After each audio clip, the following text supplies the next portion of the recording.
A history of collegiate school, or how we got into the independent education business. Next, let me tell you the brief history of one alternative to public education, a story of how a couple of otherwise normal people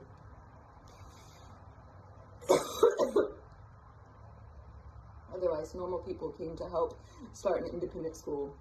And then I'll tell you how it was done. In the winter of 1957 and 58, my wife and I were living in an upper middle class neighborhood in Wichita, generally enjoying life among our family and friends. Our 3 children were attending a public elementary school 2 blocks away, along with 200 or so other upper middle class youngsters. The school was unfortunately a typical example of what passes for education in this age. Our children weren't learning anything that they were growing to dislike in education because the school was wasting their time. We quickly came to share their attitude. Our oldest son was described by his teacher as the best reader in the 4th grade. I recalled that someone had once told me that a 5th grade student should be able to read the front page of the daily newspaper without any difficulty. So I decided to give Randy this test. He could read very little of it. Now, this boy might have been a whiz at handling whatever readers they were using in that 4th grade class. When it came to getting along in the real world, he might as well have been illiterate. And this was supposedly one of the better public schools in the city. Whether neighborhood, bright kids, go-getter teachers, all that, as far as we were concerned, it wasn't doing the job. We felt the school was failing our children in many ways. For example, the 4th grade had a program in which the students could go to the city's public library and spend some time reading if they wanted to. It was described as a voluntary program. One day, that winter, the teacher asked who was going to the library, and Randy said he'd rather not. He didn't have anything against the library, the program, the teachers, or the other kids. He had already been to the library several times on his own and wanted to stay at school and do something else that particular day. Unfortunately for him, he was the only student who felt this way. The teacher's response was to hold a kangaroo court to make an example of bad little boys who exercise their independence and spoil things for the others. Randy hadn't learned yet that to public school bureaucrats, any display of independence, even in a voluntary situation, is part than a morning without a new memo. Is worse than a morning without a new memo. He came home after lunch that day crying in bewilderment and refused to go back to class that afternoon. I want to pause and take a moment to remember in elementary when they would say this was all voluntary, like you do, if you want, you can go do this, or you can stay here and keep doing that. And there's a lot of times I was the only one left in the classroom besides maybe 2 other kids who had their head down and were wanting to sleep or just didn't feel well or were allowed to go do this other option because of missing assignments or that kind of thing. Which a lot of times I did fall into that category of just being like, I have no interest in doing that other thing. They said you can if you want, you don't have to, you can stay here and keep doing your work. Whatever that be. If it's like, oh, we're gonna go to okay, if it was art related, I definitely would get the fuck up and go do the art thing. But you know, if it was like something like, we're gonna go play Red Rover outside for like extra recess, if you're done with the assignment, or you can stay in here and keep making note cards. As long as like this paper's done, you can keep making the note cards with the paper, you can come out and like do recess or whatever, arts and crafts. There's always sometimes this like moment where they switch things up and this voluntary moment. A field day, for example, was voluntary. It's like the last day of school or like the last week of school, they did this field day and then you get out of school early, or like we spend, anyways, I don't know what it's like in other schools, but I was in a very small school with like graduating maybe 27 kids. Some years it was 17 kids. On really sick days where everyone's sick, we might have 10 kids in that classroom. I've seen like 8 on like really sick days. I saw my 10-year class reunion pictures and maybe it was like 12 people, and not all of those people like actually graduated together. It's just like such a small school that they invited anybody who had attended that school from like elementary up to high school. And like I went mostly to elementary through and like middle school, and then like the first year, freshman year, but I didn't have the last 3 years of that. Did I go to that same high school? The next high school I went to was significantly bigger. Oh my god, like how many people are in that class? Over 100, definitely not 20 something. Like, but going back to this voluntary thing, there's, okay, like the Pledge of Allegiance is technically voluntary. I often would not stand up for the Pledge of Allegiance. I got in trouble for that, sent to the office all kinds of disagreements and kind of refusal moments. But I'm like, it's voluntary, right? Like you said, like it's an option, but like you don't have to. And then as soon as I'm the only one who's not doing it, like I didn't do DARE program. The rest of my class did DARE program. I did not want to do the DARE program. I thought it was fucking stupid. And now looky here at the studies that we have that show the DARE program was a pyramid scheme for police officers. Secondly, it did not help. Third of all, it actually did more damage and did the opposite of what they were seeking to do. And I'm not making a promise that I'm never fucking gonna do drugs at like 5th grade. I don't know what my life's gonna be like. And I looked around and I was like, I know a lot of grown-ups who do the DARE program and they are on drugs right now. So I don't think making a promise actually works. Like I think people break promises, and I just don't see the seriousness in like doing a graduation for, yay, now I have drug education. The only thing that did for me was actually limit what I know to be drugs. So a lot of times in my life, I have to message my people, which is my best friends, and like my lovers, and be like, hey, you've done drugs. I'm over here hanging out with these people. What is this? And they're like, oh yeah, that's drugs.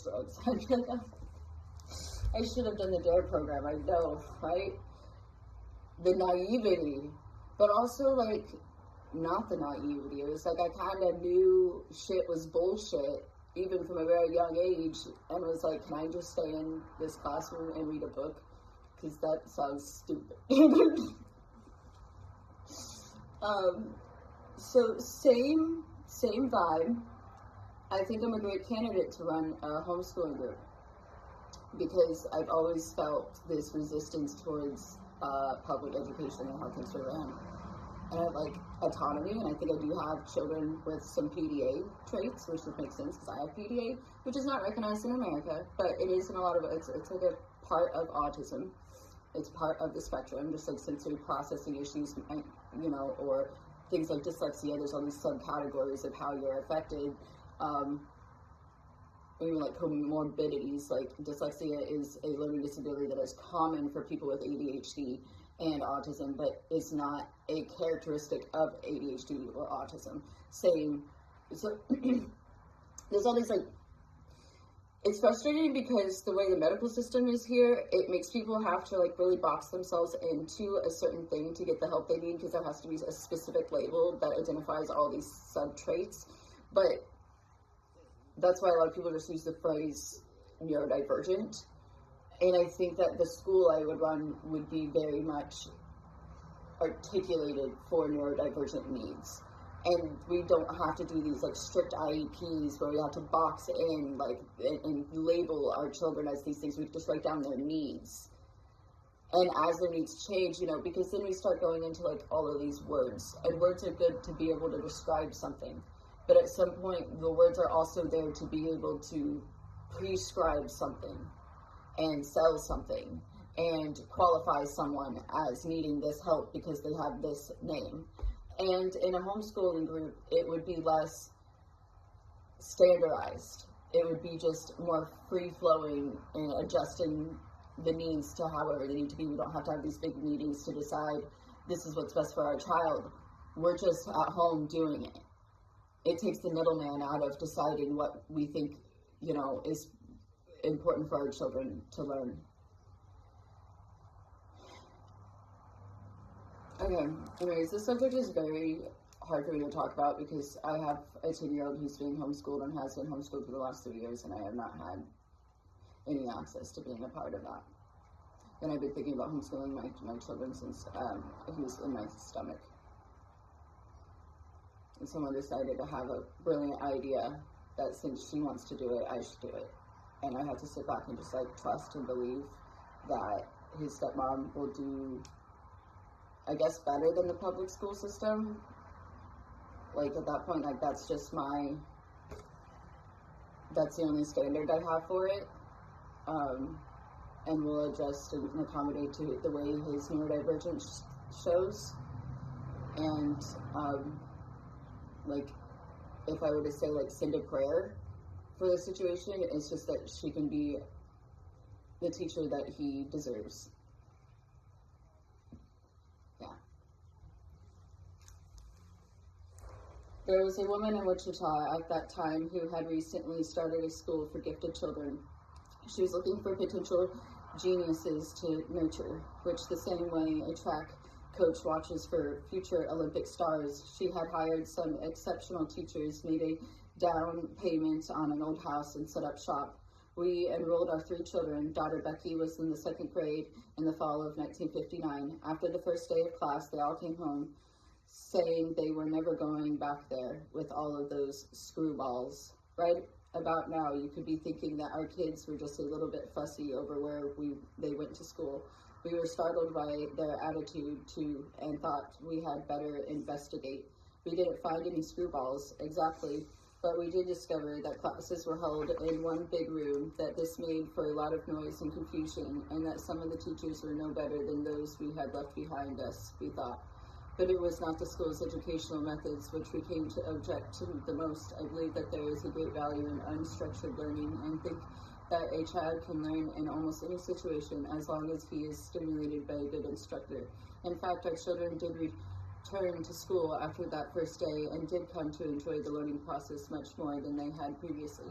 What we did disapprove of was the method of financing the school's operation, or more properly, not financing it. We learned, for example, that some parents were not required to pay tuition or do work for the school as compensation. Also, no budget had been prepared based upon what that school might reasonably expect as income. The final straw was the idea that any deficits in the operating costs should be made up by a handful of the parents, those thought to be most able to afford it. Since we were placed in this category, latter category, this didn't set too well around our breakfast table. I have been running a business for over 25 years and have met and talked with a lot of other businessmen. I have never yet heard of a successful enterprise where one set of customers were asked to pay more for the same product than another set of customers in order to make up the company's deficits. Now we're bringing politics in this, and so far as I've learned about homeschooling, most people have very strong political views that lead them to homeschooling.